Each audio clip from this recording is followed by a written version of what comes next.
السلام عليكم، أهلا وسهلا فيكم بقناة وصفات علا الحج. اليوم إن شاء الله بدي أعمل معاكم وصفة كانت من فترة ترند وضلت في بالي إني أعملها. فتة ورق العنب. طبعا إحنا لا غنى عن أصابع ورق العنب، يعني ما فيش تعدي عليها، ولكن التغيير حلو والتغيير مطلوب. عملتها وبصراحة تحفة تحفة تحفة. بنصحكم تجربوها وخليكم معايا ونبدأ. بسم الله. بداية عندي ورق العنب كان مسلوق، الآن بدي أقطعه. بحاول إني أقطعه بالشكل هذا هيك. بعد ما قطعته عندي هنا طنجرة على الغاز بدي أضيف فيها زيت زيتون،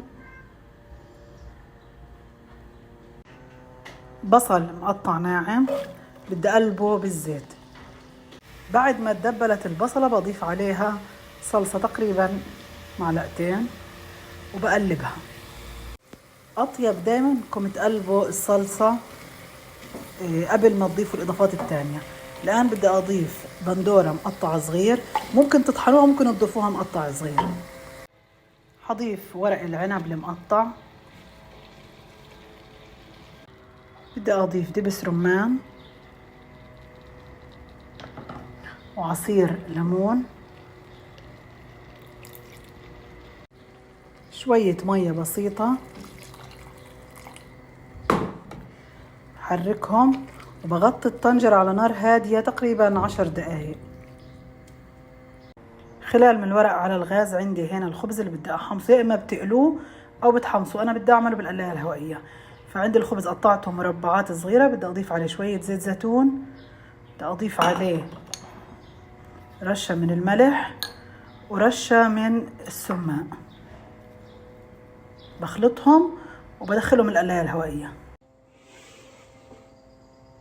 وهيك الخبز صار جاهز بعد ما حمصته. بعد ما مر تقريبا 10 دقايق الآن بدي أضيف الرز المصري المغسول والمصفى. البهارات اللي حضيفها، حضيف فلفل أسود وحضيف بهار بني، حضيف المية تكون ضعف الرز، أنا الرز بس غسلاه ومصفيها. بحركهم. حضيف بقدونس مقطع ونعنع مقطع، ممكن كمان إذا عندك شبت اللي هي الجرادة الخضراء كمان ضيفي. الآن بدي أضيف بودرة ماجي، هذا اختياري، وبظبط الملح. بهدي النار وبتركها لحد ما يستوي الرز تماما، وبدي أروح أعمل صوص اللبن. صوص اللبن عندي 2 كوب من اللبن الزبادي، حضيف عليه سنين من الثوم، وحضيف عصير ليمون تقريبا عصير نص ليمونة، وبدي أضيف معلقتين كبار من الطحينة، ملح، وبدي أخلطهم مع بعض. هيك تمام خلص. حطفي عليها، يا إله الريحة مش قادرة أقول لكم، وشكل الرز عامل هيك زي الريزوتو، إشي تحفة. خلص حطفي عليها وأطبق الوصفة بصحن التقديم. حنزل الفتة بصحن التقديم.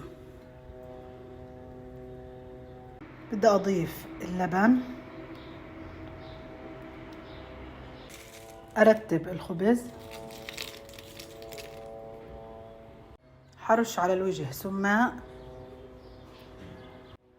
ورشيت كمان نعناع مجفف. وشوفوا لي هالمنظر التحفة.